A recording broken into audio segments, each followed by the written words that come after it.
estamos começando mais um programa Dois Pontos aqui pela Repórter Nordeste TV, uma iniciativa do portal repórternordeste.com.br. Aqui do meu lado, a cientista social e escritora Ana Cláudia Laurindo, e nós vamos comentar um pouco a respeito dos principais temas que circulam pela internet, começando com um episódio de intolerância religiosa que aconteceu na cidade de Araçatuba, lá no interior de São Paulo. A avó de uma menina de 12 anos conseguiu a guarda da criança por não aceitar que a mãe dela, que é do candomblé, deixasse a jovem se iniciar na religião por consentimento da própria menina. Ana Cláudia, estamos no século XXI, mas parece que nós estamos insistindo em construir uma máquina do tempo para voltar para o século XVI, na época da bruxaria, na época da Inquisição, na época das fogueiras. O que está acontecendo com a nossa sociedade hoje? Olá, Odilon. É sempre um prazer estar ao seu lado. Para você, internauta, a saudação irmã desta brasileira que, assim como você, está acompanhando o desenrolar desse nosso tempo com suas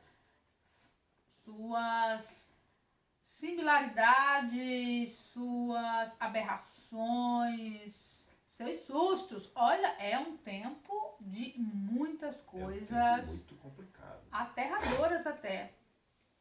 Nós pensamos e conversamos muito sobre esta ocorrência. Olha, esta ocorrência, ela levou muito tempo mesmo das nossas análises, das nossas reflexões, porque não é somente um ponto que, de maneira simplista, nós podemos elencar. Ah, foi uma intolerância religiosa. Mas não é só isso. É uma história que envolve outros detalhes, assim, são interfaces de uma cultura que não é somente uma cultura de supremacia da cor, da religião, é principalmente algo que se estrutura em uma vertente de poder, em um modelo de sociedade centrado em uma forma hegemônica. Então, as denúncias feitas pela avó da adolescente, elas levaram a 3 etapas distintas de ação, de resposta do poder, da polícia, da justiça, e no final das contas prevalece uma resposta quase que corporativa, como se existisse a obrigação de dar um ganho ao apelo da hegemonia. A primeira acusação, ela leva a polícia, as autoridades, né, o que envolve conselho tutelar, ao local onde a adolescente ela estava disposta a fazer um ritual de iniciação. Olha, ritual de iniciação é algo que a antropologia ela explica com muita propriedade. E, inclusive, a justiça ela pode fazer um requerimento de laudo antropológico sobre um ritual de iniciação. Isso é algo que vai além da opinião. É algo intrínseco às culturas e à religião de matriz africana, como é o candomblé, é visto como uma representação cultural digna, legítima. Então, talvez estejamos também vivendo uma época em que o poder ele descredencia a própria ciência para tomar essas atitudes.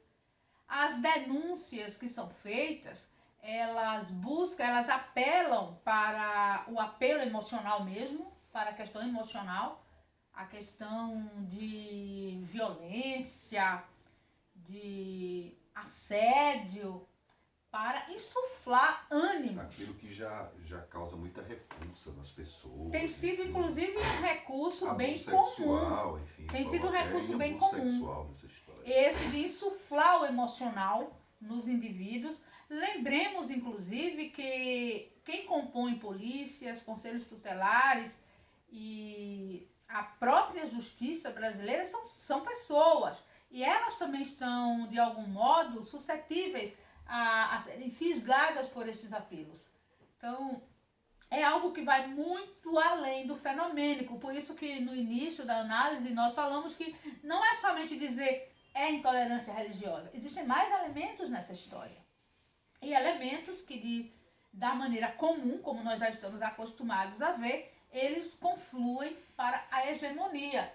E a hegemonia é exatamente o conceito de religiosidade branca, de religiosidade cristã, de religiosidade do homem e da mulher de bem, que foi estigmatizada no nosso país como os legítimos.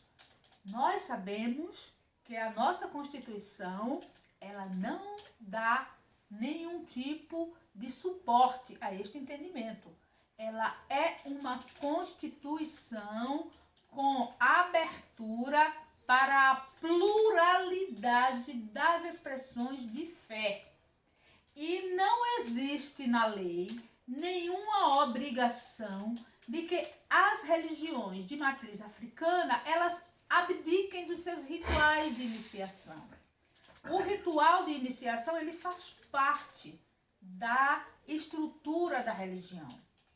E a avó evangélica, e não é o primeiro caso, gente, nós já temos outros casos. Nós temos um caso de um pai que também foi reclamar a guarda porque a mãe tinha iniciado a filha no candomblé. Do mesmo jeito. Nós temos esse caso, além dos anônimos, daqueles que não repercutem na imprensa, mas que estão aí sendo asseverados pela população, pelas justiças nos locais, nos rincões, o que deixa ainda mais agravante, porque fica ali sem nenhuma repercussão. E o candomblé, a umbanda, as religiões de matriz africana, elas acabam sendo responsabilizadas pelo lado grotesco que é associado intencionalmente às suas práticas. Essa situação de a mãe ter perdido a guarda da filha por este motivo, que é um motivo que deve sim repercutir indignação em todos nós que estamos em um país democrático, inclusive com democracia nas expressões de fé, na vivência da fé. Uma adolescente de 12 anos, ela já tem condições de dizer se quer ou não viver aquilo ali. Assim, também seria permitido que se movessem ações para impedir que pessoas evangélicas levassem suas crianças vestidas de terno e gravata no calor de quase 40 graus de vários estados do Brasil. E eles levam, porque é um ritual, faz parte, a vestimenta também faz parte. Olha que se for abrir precedente para ficar questionando a inserção de crianças e adolescentes na religião das mães e dos pais, nós vamos encontrar diversos. Isso abre um precedente para reclamar, por exemplo, que o pai ou a mãe adventista não possa levar aquela criança ao respeito ao sábado, tenha que liberar o sábado como todas as outras religiões fazem. Se nós formos pormenorizar, serão muitos debates e muitas polêmicas levantadas. Por isso que é um caso que realmente requer uma conversa mais apurada, requer análise e, no final das contas, requer a nossa percepção de que o sistema hegemônico, ele se utiliza das instâncias que o representam para beneficiar as suas próprias verdades.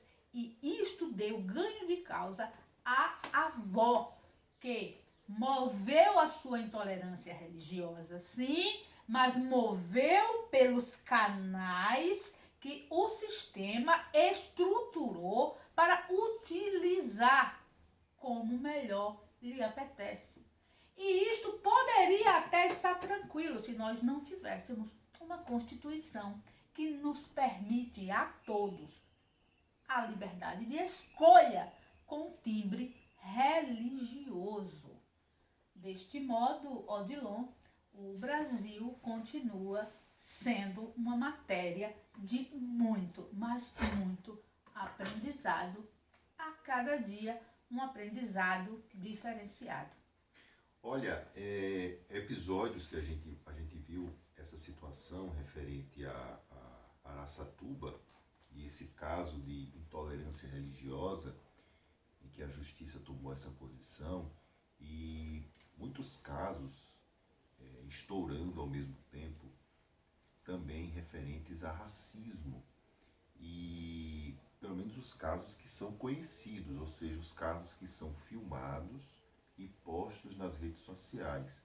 Vocês imaginem então os casos que nós não temos conhecimento e que não aparecem na rede social porque a vítima pode ter sido ameaçada ou a pessoa que filma não teve condições de fazê-lo porque poderia sofrer algum tipo de represália. A gente viu na semana passada aquele episódio envolvendo aquele motociclista lá no interior de São Paulo que foi entregar a comida ele trabalhava por um aplicativo e foi entregar comida e foi hostilizado por aquele rapaz que fez questão de colocar a sua cor, mostrando que a sua cor era muito melhor do que a dele, porque ele era motoboy, enfim. E a gente viu esse episódio estourou nas redes sociais e a gente também viu um episódio que foi bem menos conhecido, que foi um delegado negro que foi também hostilizado aqui no Brasil.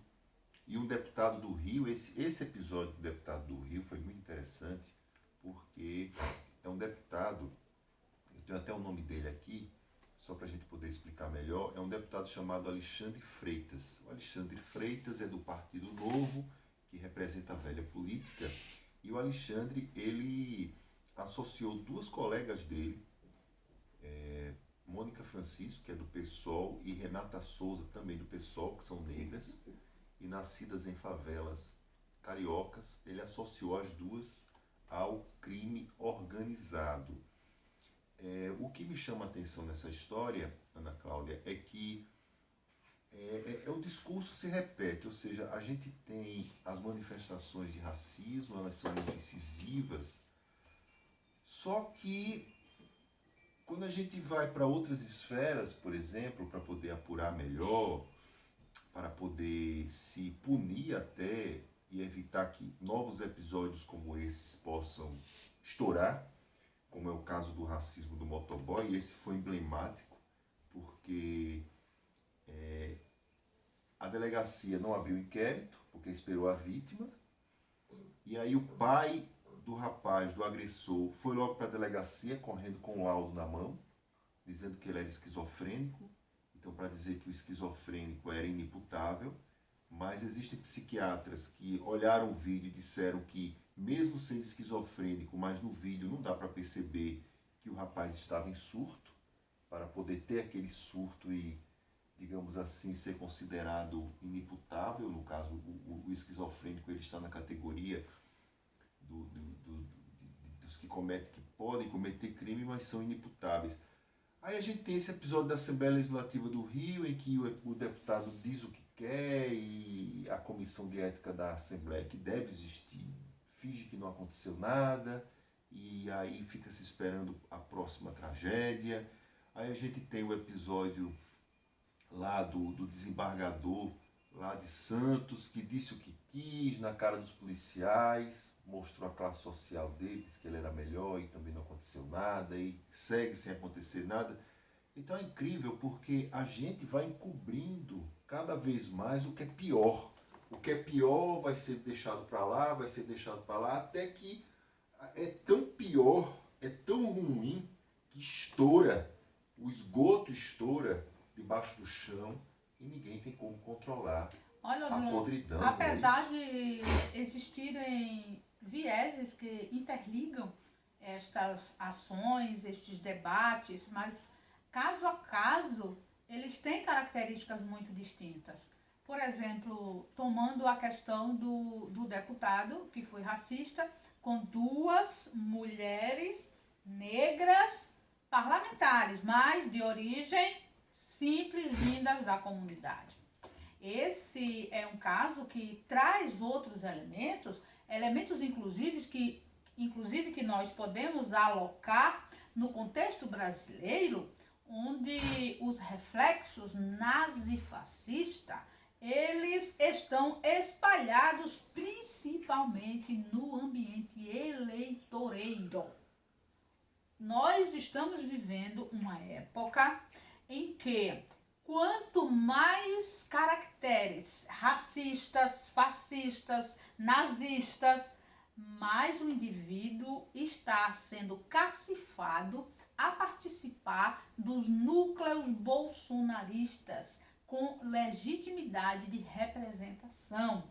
Inclusive, existem grupos e não são robôs, não, são pessoas mesmo, que apoiam estas atitudes, porque pertencem a núcleos eugenistas. O Brasil, ele tem sim núcleos eugenistas. Eles se concentram mais no sul e no sudeste, mas podem ser encontrados resquícios em todas as regiões do nosso país.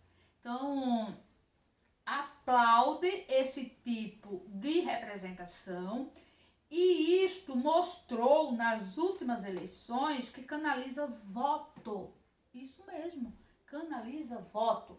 Então, quanto mais o político ele mostrar de maneira pública que ele é racista, que ele é fascista, mais ele retroalimenta a sua base eleitoral montada sobre esta intencionalidade de diferenciação de raça, classe, crença, poder aquisitivo.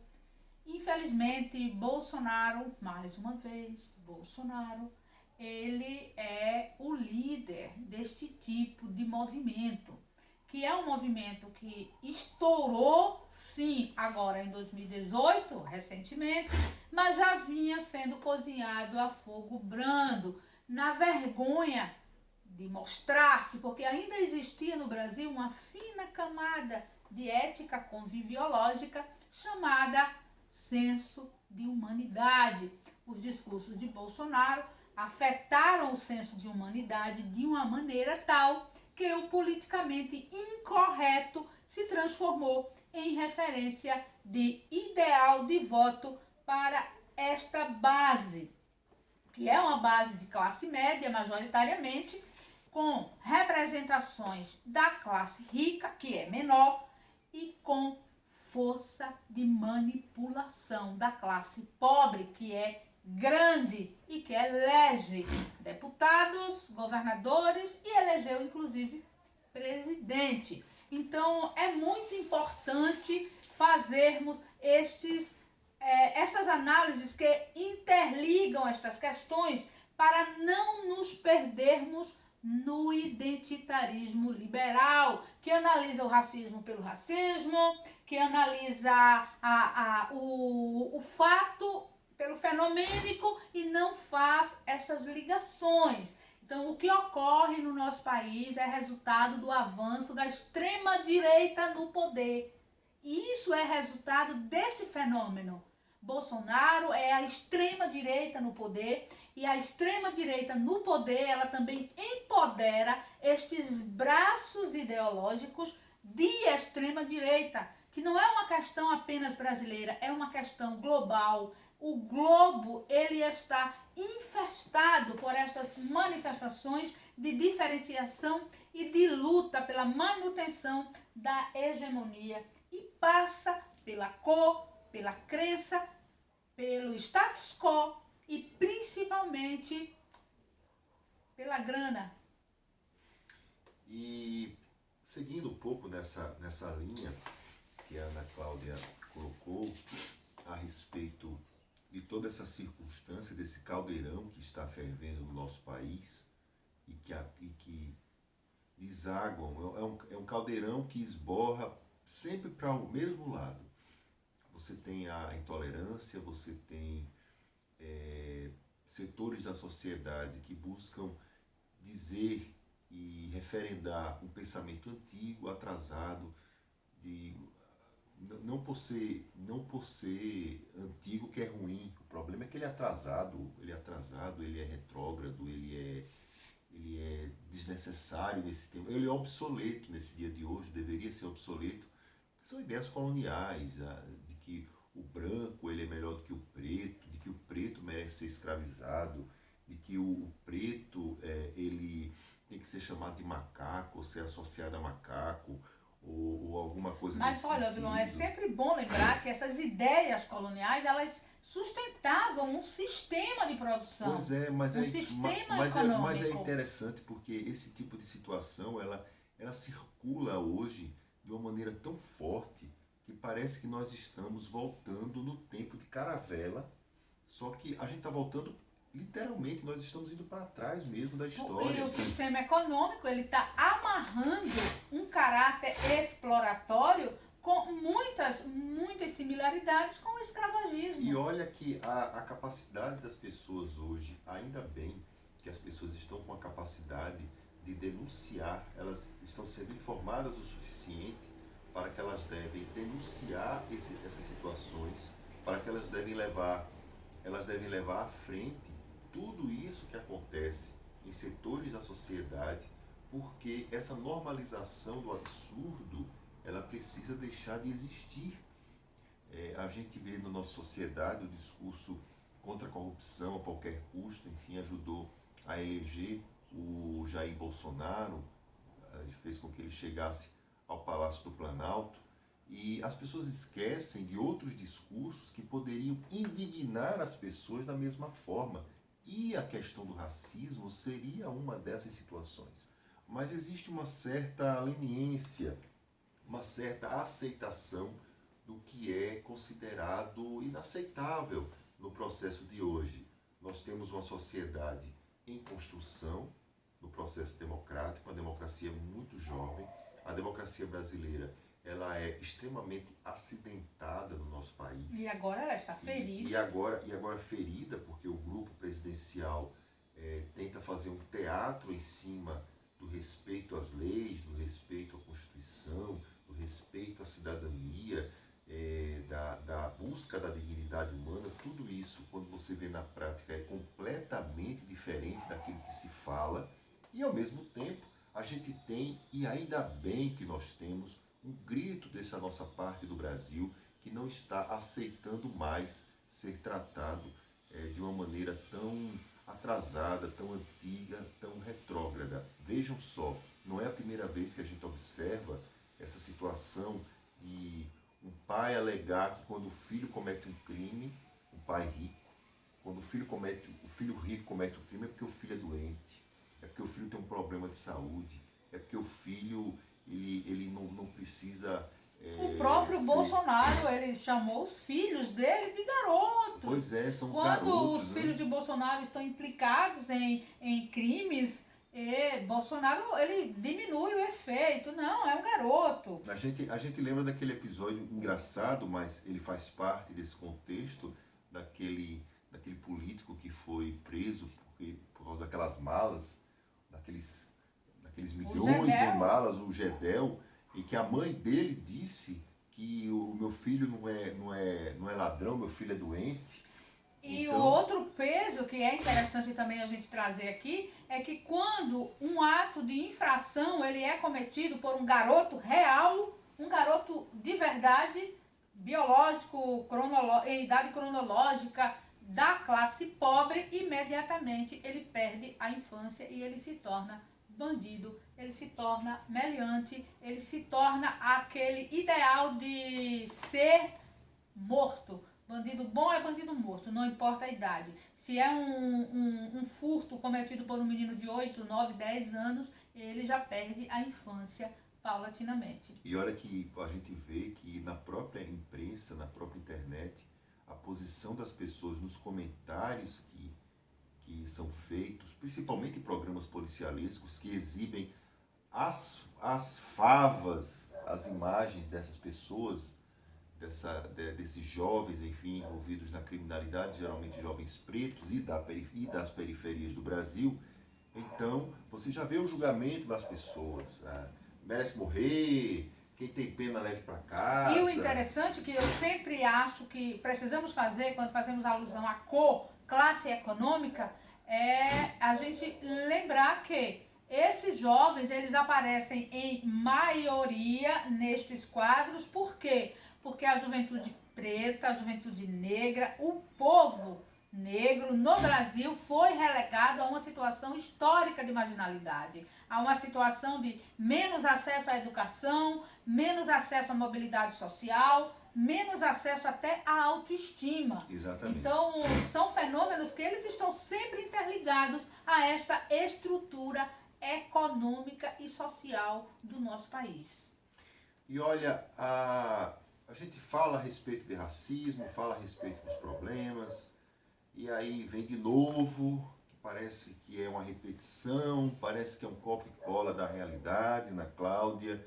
Agora se descobriu que os cheques do Fabrício Queiroz, que caíram na conta da primeira-dama, Michele Bolsonaro, não somam 24 mil reais, e sim 72 mil reais. Foram feitos pelo menos 21 cheques, pelo menos, foram depositados na conta da primeira-dama, vindo do Fabrício Queiroz, entre 2011 a 2018.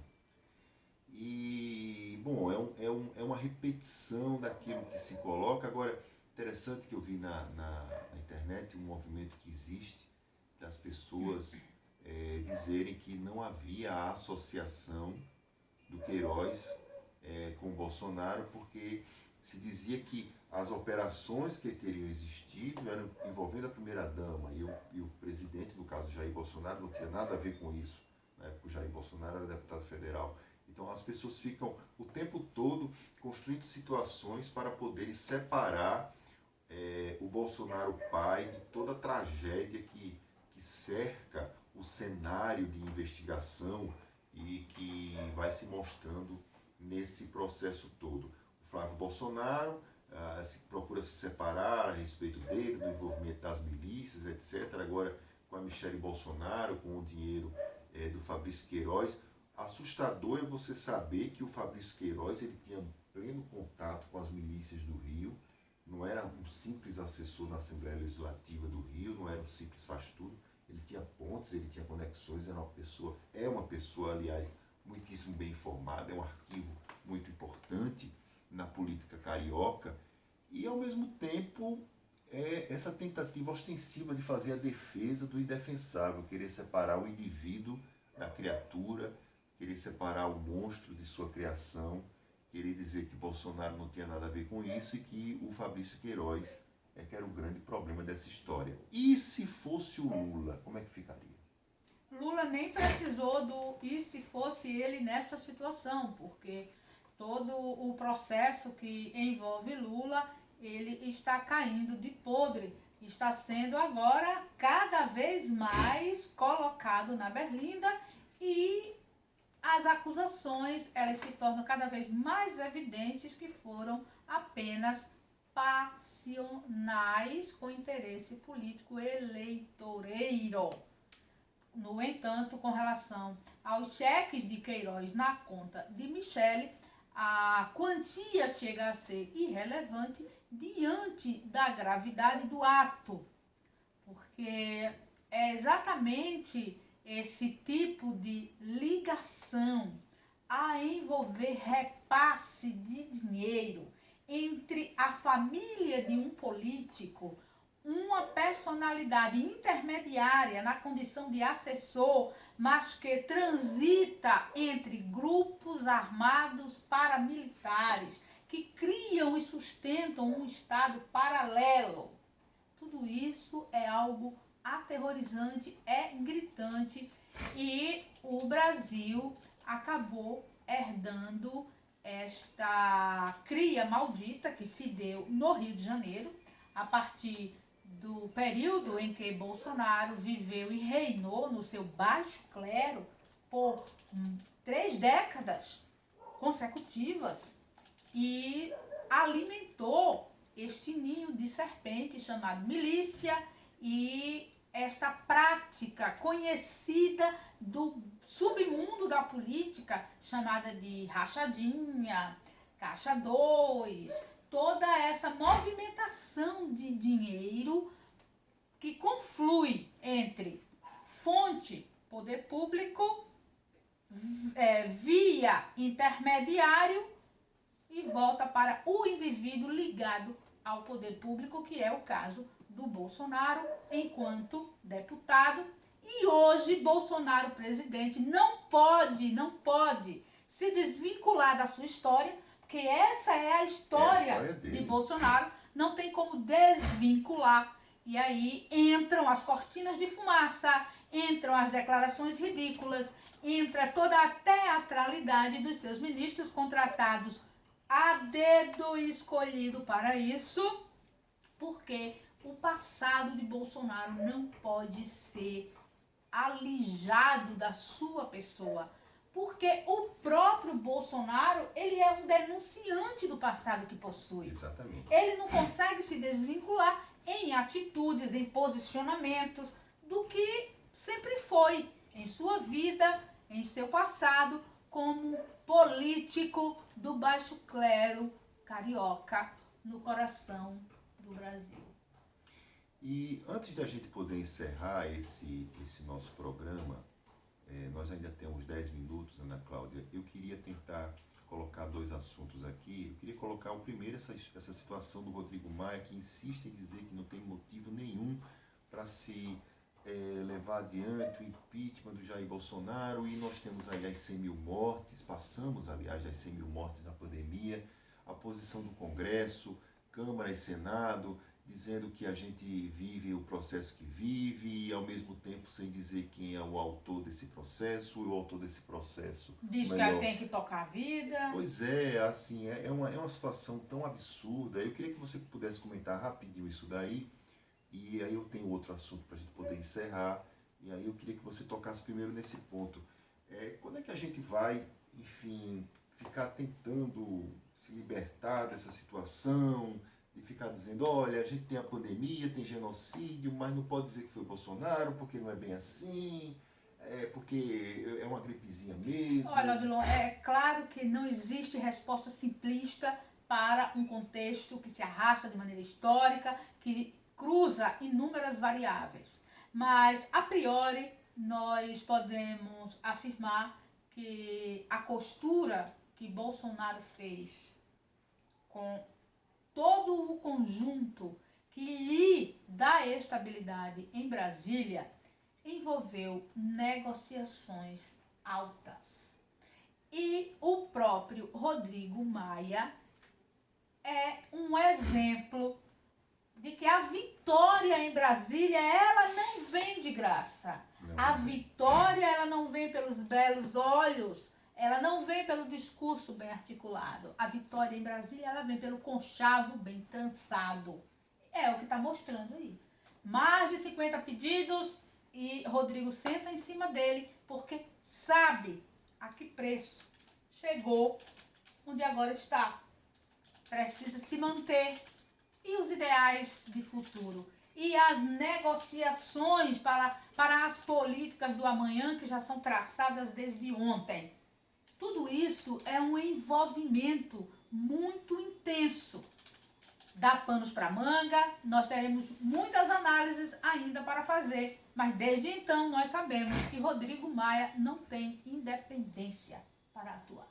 É exatamente isso que a gente precisa sempre levar em conta. E a última situação que eu queria abordar, e essa reflete realmente a situação da pandemia, porque é o dia a dia de quem está trabalhando nos hospitais e enfrenta a herança perversa que a pandemia já causa na nossa sociedade, a legião de órfãos que a pandemia vai deixar. Antes de ser internado na UTI, o médico Lucas Augusto Pires, que estava contaminado com Covid-19, fez um post emocionante em uma rede social antes de ser encaminhado para a UTI. Parecia que ele já sabia que não sairia de lá. O pai de 2 crianças, ele não resistiu e morreu pela doença causada pelo novo coronavírus. Ele deixou uma mensagem emocionante dizendo que não se arrependia do que tinha feito, porque realmente era aquilo que ele tinha... Ele escolheu fazer aquilo ali, ajudar as pessoas, e agradeceu as pessoas pelas orações antes de entrar no hospital, enfim, mas que realmente tinha feito tudo aquilo por amor e dedicação, tinha cuidado dos seus pacientes com todo amor e dedicação possível. Pode repetir o nome dele, Odilon? O nome dele é... Nas redes sociais ele se identifica como Lucas Augusto, mas o nome completo dele é Lucas Augusto Pires. Nós, enquanto sociedade brasileira, nós temos um débito com o Dr. Lucas Augusto Pires, que nós podemos agora envolvê-lo em orações por gratidão, porque Dr. Lucas, ele deu a sua vida de maneira consciente, defendendo a vida dos pacientes. E isso tira de qualquer cidadão brasileiro o direito de negar o vírus. Isso tira de qualquer cidadão brasileiro o direito de menosprezar as situações que são previamente apontadas como causas de contágio, como causas de aumento da circulação do vírus. Que o sacrifício de Dr. Lucas, ele reverbere na consciência e na inconsciência de quem continua aglomerando indiscriminadamente, de quem fez adesão ao não uso de máscara, de quem não respeita os limites de distanciamento, porque aquela vida útil, inclusive Dr. Lucas, ele tem marcas de sucesso na história da sua vida na medicina, como o neurocirurgião, que fez a separação entre gêmeas siamesas com sucesso. Ele participou da equipe, né? Uma pessoa jovem, Exato. Uma pessoa cheia de altruísmo, que dá a sua vida defendendo e cuidando de outras vidas, deve servir de exemplo para que envergonhem todos aqueles que negam a pandemia e ajudam com isso a fazer com que existam mais contágios, mais casos, mais doentes e mais mortos em consequência. É uma questão de responsabilidade histórica que cada um de nós tem.